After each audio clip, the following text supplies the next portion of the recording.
Կան պատմություններ, որոնք թվում են հորինվածք, մինչդեռ դրանք գրվել են իրական կյանքի կողմից ամենաճշգրիտ հաշվարկներով եւ ամենահամարձակ քայլերով։ Այսօր մենք չենք խոսելու սովորական հանցագործության մասին։ Մենք խոսելու ենք մի երևույթի մասին, որը պատմության մեջ մնաց որպես դարի կողոպուտ։ Բարի երեկո։ Դուք գտնվում եք Ֆանզոնի YouTube-յան ալիքում եւ դիտում եք Storyzone հաղորդաշարի 3-րդ թողարկումը։ Բաժանորդագրվեք մեր ալիքին, հավանեք տեսանյութը եւ մեկնաբանությունների հատվածում կիսվեք ձեր կարծիքներով։ Ցանկության դեպքում կարող եք նաեւ տարածել տեսանյութը։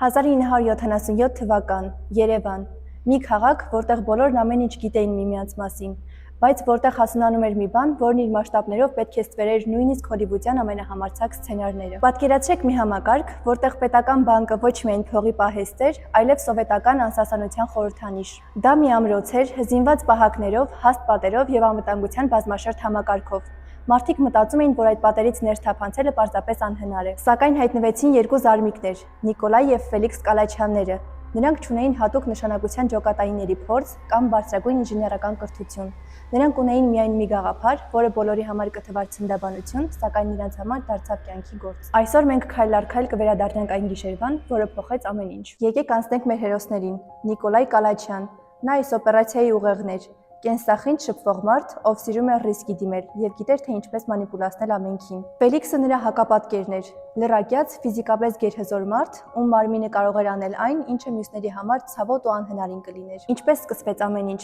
Ամեն ինչ սկսվեց մի պատահական տեղեկատվությունից։ Անչափ զարմանալի է, թե որքան խոցելի կարող է լինել ամենահզոր համակարգը, երբ արկա է մարդկային գործոնը։ Նրանց ընկերը Զավեն Բաղդասարյանը, որը ներսից գիտեր բանկի անցուդարձի մասին, նրանց հուշեց մի ճակատագրական դետալ։ Բանկի շենքը կպած էր մի բնակելի շենքի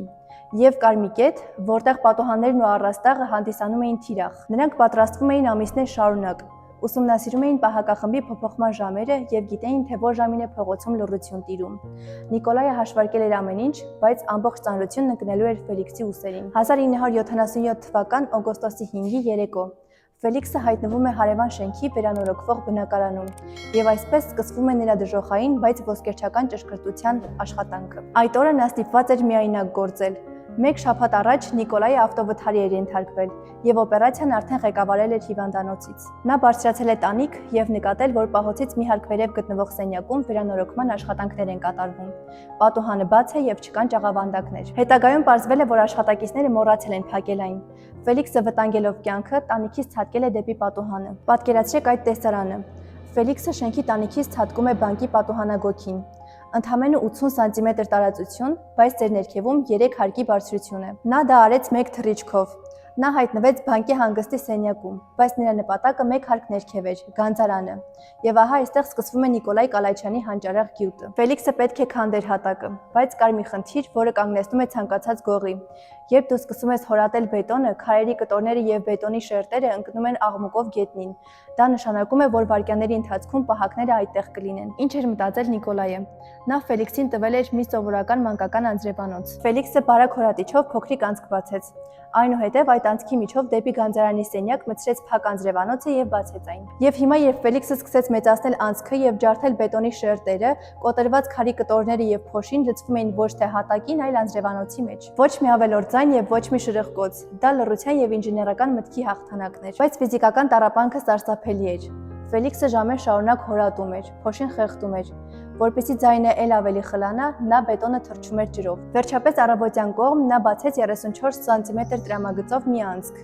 Պատկերացրեք, դա մի մեծ ափսեի չափ է։ Նա հանեց անձրևանոցը արդեն լցված բետոնի բեկորներով եւ այդ նեղ անցքով, օգտագործելով իր մարզիկի ճկունությունը, սահեց դեպի ցած։ Նա հայտնվեց այնտեղ, որտեղ մինչ այդ ոչ ոք իր սեփական կամքով չէր հայտնվել՝ ԽՍՀՄ պետբանկի սրբության սրբոցում։ Նրա շուրջը 100 ռուբլիանոցների դարսված կապոցներ էին։ Նա վերցրել էր 1.5 միլիոն ռուբլի, որը կշռում էր 30 կիլոգրամ։ Ֆելիքսը հավաքեց փողերը, անցքով սահեց դեպի վեր եւ հեռացավ։ Անձրևանոցը կատարեց իր գործը, իսկ աշխարհը դեռ չգիտեր, որ պատմությունը փոխվել է։ Երբ Ֆելիքսը դուրս եկավ բանկի շենքից, ուսին 30 կիլոգրամ կշռող պայուսակը, Նիկոլայը նրան արդեն սպասում էր։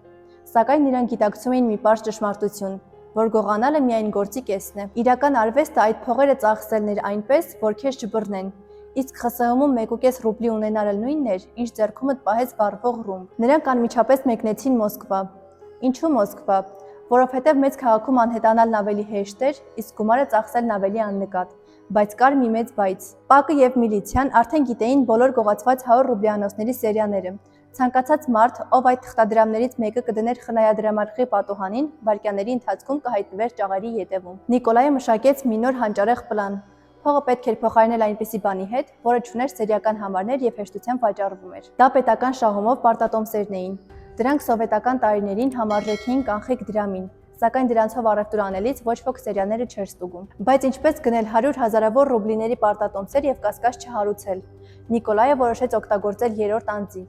Նա Մոսկվայում ծանոթացել էր մի աղջկա Լյուդմիլայի հետ եւ սիրավեպ սկսել։ Լյուդմիլայի եղբայրը Վլադիմիր Կուզնեցովը դարձավ նրանց անգիտակից գործիքը։ Նիկոլայը նրան ներկայացրել էր որպես հայ հարուստ արտասահմանցի, ով որոշել էր իր կապիտալը դնել պարտատոմսերի մեջ, բայց ժամանակ չուներ բանկում հերթ կանգնելու։ Պատկերացրեք, Վլադիմիրին տալիս էին 5-ից 10 հազար ռուբլի գողացված հարյուրանոցներով եւ ուղարկում տարբեր քաղաքների խնայադրամարկղեր։ Վլադիմիրը գնում էր պարտատոմսեր, հետ բերում Նիկոլային, իսկ որպես թեյավճար ստանում էր մի քանի 100 ռուբլի։ Ամեն ինչ աշխատում էր ժամացույցի պես, մինչև 1978 թվականի հունիսը։ Նրանք նաև որոշ քանակությամբ 100 ռուբլյանոցներ շախտվեցին փողոցներում, որ դրանք մարդկանց միջոցով մտնեն շրջանառության մեջ։ Ճակատագրական սխալը տեղի ունեցավ Տաշքենտում։ Վլադիմիրը մտավ հերթական խնայադրամարկղը եւ դրեց 3000 ռուբլի գանձապահի սեղանին։ Գանձապահը սկսեց հաշվել թղթադրամները։ Նրա ձեռքի տակ էր սև ցուցակը եւ հանկարծ տեսավ AI սերիան։ Հենց այն սերիան, որը նշված էր որպես գողացված Երևանի պետբանկից։ Նա չբղավեց, չմատնեց իրեն։ Շատ հանգիստ ասաց, որ այս պահին այդ քանակի պարտատոմս չկա եւ պետք է դրամարկղից բերի։ Գնաց հետնամաս եւ զանգեց միլիցիա։ Երբ Վլադիմիրին ձերբակալեցին, նա սկզբում ոչինչ չէր հասկանում։ Նա պատմեց իր հայ հարուստ ընկերոջ մասին, ով իրեն սպասում էր Մոսկվայում։ Պակը հասկացավ, որ սա հենց այն թելն է, որը տանում է դեպի Դարի կողոպուտը։ Գործի անցան լավագույն օպերատիվ աշխատողները։ Նրանք Վլադիմիրին ստիպեցին հանդիպում նշանակել Նիկոլայի հետ։ Նա զգում էր վտանգը, բայց դրա ինքնավստահությունը խաղաց նրա դեմ։ Նիկոլայը գնաց հանդիպմանը, եւ հենց այդտեղ Մոսկվայի փողոցներում 1978 թվականի հունիսի 7-ին ավարտվեց Կալաչյանների փառքի ճանապարհը։ Ձերբակալության ժամանակ նրանց մոտ հայտնաբերվեց մնացած ամբողջ գումարը եւ այն պարտատոմսերը, որոնք արդեն գնված էին։ Խաղն ավարտված էր։ Կալաչյանների ձերբակալությունը նման էր մարտաֆիլմի։ Նրանք չէին սպասում, որ իրենց այդքան արագ կգտնեն։ Դատարանում նրանք չէին զղջում, Նիկոլայը ժպտում էր, գիտակցելով, որ արել է այնպիսի բան, որ մյուսները երազում էին։ Սակայն սովետական արդարադատությունը չգիտեր հիացմունք բառը։ Դատավճիռը մահապատիժն էր, գնդակահարություն։ Այստեղ է թաքնված այս պատմության ամենամեծ ցավը։ Հայաստանի ղեկավարությունը փորձում էր փրկել նրանց։ Բոլորը հասկանում էին, որ նրանք իսկապես տաղանդավոր երիտասարդներ են, ովքեր ոչ մեկին չէին սպանել։ Մոսկվան համաձայնեց, ներման հրամանագիրը ստորագրվեց, սակայն առաջ չկար արագ ինտերնետ եւ արագ կապ։ Հրամանագրի տեղ հասնելը տևեց օրեր։ Երբ ներման հրամանը հասավ, կալաչյաններն արդեն նկուղում էին։ Կրակոցները հնչել էին ընդամենը 24 ժամ առաջ։ Նրանք մահացան իրենց փառքի եւ ազատության շեմին։ Եթե հետաքրքրեց տեսանյութը, չմոռանաս հավանել այն, բաժանորդագրվել մեր ալիքին, մեկնաբանություններում կիսվել քո կարծիքով եւ գրել հաջորդ տեսանյութի թեման։ Ցանկության դեպքում էլ կարող ես կիսվել տեսանյութով։